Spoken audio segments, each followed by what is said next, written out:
Hi friends, welcome to Azhagiya Illam. இன்னைக்கு நம்ம ஒரு ஈவினிங் ஸ்நாக் ரெசிபி தான் பார்க்க போறோம். சைனீஸ் பேல் நூடுல்ஸை வச்சு ஒரு சூப்பரான ஒரு சாட் மாதிரி ரெடி பண்ண போறோம். வாங்க இப்போ இதை எப்படி செய்யலாம்ங்கறத பார்க்கலாம். இதுக்கு தேவையானது நான் நூடுல்ஸ் நீங்கள் எந்த நூடுல்ஸ் வேணால் எடுத்துக்கலாம். நம்ம 3 இது எடுத்துருக்கேன். வெங்காயம், கேபேஜ், கேரட்டு, கொடமிளகா எல்லாம் கொஞ்சம் நீட்டாக கட் பண்ணியிருக்கேன். கேரட்டு, கொடமிளகாலாம் அப்புறம் சின்னதாக கட் பண்ண பூண்டு, இஞ்சி, அப்புறம் சால்ட் எடுத்து வச்சுருக்கோம். Vinegar, tomato ketchup, soya sauce, அப்புறம் ஷெஸ்வான் சாஸ் எடுத்து வச்சுருக்கோம். பெப்பர் பவுடரும் கொஞ்சம் எடுத்து வச்சுருக்கோம். இப்போ ஒரு பேனில் நம்ம அந்த நூடுல்ஸ் வேகிறதுக்கு கொஞ்சம் தண்ணி எடுத்து வச்சுருக்கோம். ஒரு 6 டம்ளர் தண்ணி எடுத்துருக்கேன். உப்பு கொஞ்சம், எண்ணெய் சேர்த்தாச்சு. இப்போ தண்ணி கொதித்த உடனே நம்ம அந்த 3 நூடுல்ஸையும் போட்டுடணும். தண்ணி கொஞ்சம் அதிகமாக தான் இருக்கணும், ஏன்னா நம்ம அதுக்கப்புறம் வடிகட்டிடணும். ஸோ இந்த மாதிரி இப்போது தண்ணி நூடுல்ஸ் பிரித்து விட்டுக்கோங்க. ரொம்ப வேக விடக்கூடாது. சும்மா லைட்டாக அந்த பிரிஞ்சு வந்த உடனே நம்ம அவ்வளோதான். இப்போ எடுத்துடலாம். எடுத்து வடிகட்டி வச்சுக்கலாம். இதை ஃப்ரை பண்ண போகிறோம், அதனால் ரொம்ப குழைய விட்டுறாதீங்க. இப்போ நம்ம வடிகட்டி எடுத்து வச்சாச்சு. கோல்டு வாட்டர் கொஞ்சம் ஊற்றிக்கிட்டேன். நூடுல்ஸ் ஆடுறதுக்குள்ளே நம்ம வெஜிடபிள்ஸ் இதை ரெடி பண்ணிக்கலாம். இப்போ ஒரு 2-3 டேபிள் ஸ்பூன் எண்ணெய் விட்டுருக்கேன்.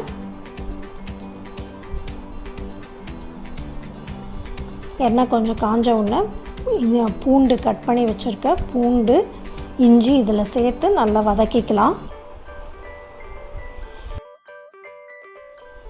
பூண்டெல்லாம் கொஞ்சம் கலர் டர்ன் ஆனோடனே நம்ம ஆனியனை இதில் சேர்த்துடலாம். வெங்காயத்தை சேர்த்து நல்லா வதக்கிக்கோங்க. கொஞ்சம் நல்லா அந்த டிரான்ஸ்பரண்ட் இது வந்த உடனே நம்ம கட் பண்ணி வச்சுருக்க காயெல்லாம் இதில் சேர்த்துடலாம். கேரட்டு, கேப்சிகம், கேபேஜ், இது ஸ்ப்ரிங் ஆனியனும் சேர்த்துக்கலாம். என்கிட்ட இல்லை, அதனால் போடலை. உப்பு, இந்த காய்க்கு தேவையான உப்பை போட்டு அப்படியே லைட்டாக கிளறி விட்டுடலாம்.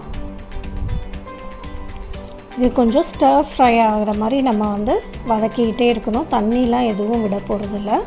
இப்போ ஒரு 1/2 spoon pepper, 1 spoon soya sauce, அப்புறம் டொமேட்டோ கெச்சப் ஒரு 2 டேபிள் ஸ்பூன் கிட்ட சேர்த்துக்கிறோம். அப்புறம் ஷெஸ்வான் சாஸும் நம்ம காரத்துக்கு ஏற்ற மாதிரி ஒரு 2 டேபிள் ஸ்பூன் சேர்த்துக்கலாம்.